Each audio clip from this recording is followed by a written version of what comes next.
Hello and welcome. This is Eric from AD Racing Central. A big shout out to Banshee NTD, who in one of my latest videos made me aware that Extreme G was shouted out by Nintendo on their N64 collection as part of the Nintendo Switch Online expansion pass. I spent some time with the game and I'm ready to give my first impressions. Let's get started.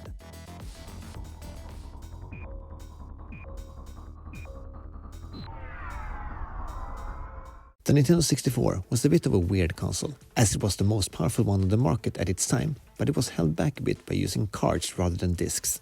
Some games on the console were extremely successful when released, but may not have stood the test of time, but others remain classic to this day and are still worth playing. Zelda Ocarina of Time and Star Fox 64 to name a few. The question is, which category does Extreme G fall into? F-Zero is of course what you think of first when it comes to futuristic racing games on Nintendo consoles, and the Extreme G franchise is more of an underdog. However, the first game was popular enough to spawn some sequels, and I know for a fact that the third edition still has an active community, but to play that game you need some kind of emulator. I've spent some time with the first game, and I have to say I'm positively surprised. Extreme G is a futuristic bike racing game, something we don't have a whole lot of. The options available from the start menu is a bit bare bones, but there is a single player mode including practice, time trials and a shoot 'em up mode, as well as Extreme Contest, which is a cup style mode with a couple of continuous races where the score is accumulated in the end. Completing Extreme Contests is how you unlock more of them, and you do it through passwords. Yes, passwords. Just in case you were doubting that this is a game released in card form 28 years ago. I don't know if it has anything to do with the port to Switch, but for such an old game, Extreme G feels really good to play. The animations are fluid, the physics feel right, and the controls seem to have just the right mix between accessibility and depth. Of course, you first have to overcome the hurdle of the Nintendo 64 controller being really weird in the first place, and things get even more weird when translated to the more traditional controller layout of the various controller options for Nintendo Switch. This is not unique to this game of course, but it takes some getting used to accelerate with the left trigger and shoot weapons by holding the right bumper and pressing right on the right analog stick. To break down the controls, you can accelerate, brake and steer of course, and also hold the right bumper to drift in the tighter corners. An interesting mechanic is that you have a total of 3 nitros that you can use whenever you see fit during the course of a race, which adds a bit of strategy. All bikes have a main attack that shoots some kind of beam weapon that has low damage, but from a combat perspective, the fun begins when you pick up any of the numerous secondary weapons on the track.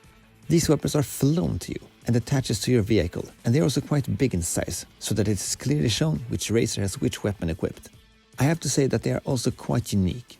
There are more classic options like missiles and grenade launchers, but there are also weapons that shoot beams straight out from the side of your bike, or beams that are shot forward and disrupt your opponent's control over their vehicles.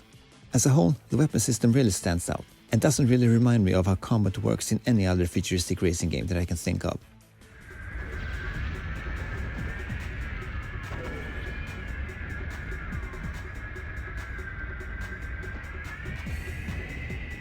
The vehicles you drive are of course one of the most important aspects of any racing game, and there are quite a good number of them to choose from in Extreme G.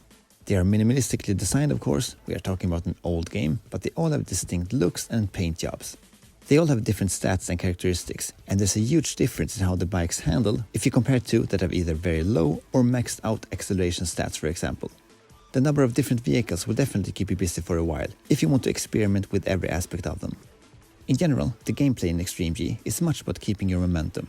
I feel that it takes a lot longer to accelerate up to top speed than in most similar games, so doing what you can to not slow down is important, like getting smashed by several weapon hits in a row can be devastating.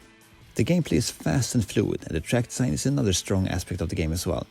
They all take place in various types of settings, and usually also offer several alternate routes as well as strategically placed weapon pickups and nitro gates. My time with the game so far is relatively limited, but I found it to be quite challenging. I'm not saying this is a bad thing, since I'm looking forward to learning the tracks and find the best alternate routes and nitro spots, and to find my favorite bike to perfect my drifting in the corners. However, watching your bike get dropped into a bowl of fire after you get knocked out of a tournament is just mean. Extreme G is a fun game and holds up really well considering its age. It has unique weapons, fluid gameplay and a great sense of speed, and it's a futuristic motorbike game that we don't see too often. The game hasn't been available outside of its original console or emulator up until now, and I think every Nintendo Switch Online expansion pass subscriber who likes racing games should give the game a try. And don't forget to check out the game's sequels as well. Feel free to leave a comment with your thoughts on Extreme G and click on this video to watch my 2024 review of Pacer. Thank you for watching. I am Eric from AJ Racing Central and I'll see you in the next video.